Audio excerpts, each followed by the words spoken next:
All right, I'm going to play the video now to show you why Ripple XRP in Japan is a powerhouse. It is worth that coin going double digits, high double digits on its own in 2024. Just Japan. 2025, triple digits. You have to understand the size of the Japanese money movement or the economy. But you'll listen to this. This is Brad Garlinghouse having a Q&A session at a seminar, whatever the fuck. Just listen. 2 seconds. Understanding is where you are active, though, is Japan.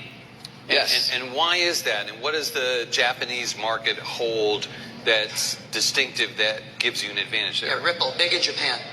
Yeah, and Kansas. I don't know about Kansas yet, but well. So Japan is a unique market. So we entered into a joint venture with a large financial services player over there called SBI, and there's an entity called SBI Ripple Asia, and they serve the Japanese market. When we approach banks in Asia, we approach them to solve a cross-border problem that we've discussed here. What's super interesting is that the local rails in Japan are not very efficient.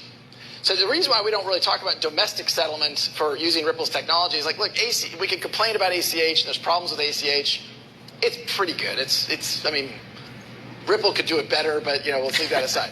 It'd be a hard sales pitch to walk into the Bank of Andy and say, rip out your ACH rail and use Ripple. He'd kind of be like, look, that's not a big problem. That's not a big friction point. If I go in and say to him, hey, your cross-border transactions, you're like, oh, that's a high friction point. My customers are frustrated that there's no transparency in the transaction. There's a lot of reasons to adopt Ripple. What happened, which we didn't really expect in Japan, is because the Japanese local rail isn't particularly efficient, we had all these banks talking to us about cross-border. They're like, well, wait a minute, can't we use this domestically? Right. Now do you understand what I was talking about yesterday? Japan, their banks, the banking sector, is looking to use Ripple both domestically and cross-border. So that means every fucking nickel that moves in and out of Japan, whether somebody's buying chicken on a stick or buying parts for Toyota manufacturing, it's all going to go through the Ripple system. All that's being implemented now, 2024, 2025. The head of the Japanese Bank Association, government type dude, the head of SBI, turned around and said Japan's going to be completely Ripple by 2025. That's a mandate. Do you understand the money? I understand the money. I have no fucking problems with it. I understand what the money is worth. I know what it is completely.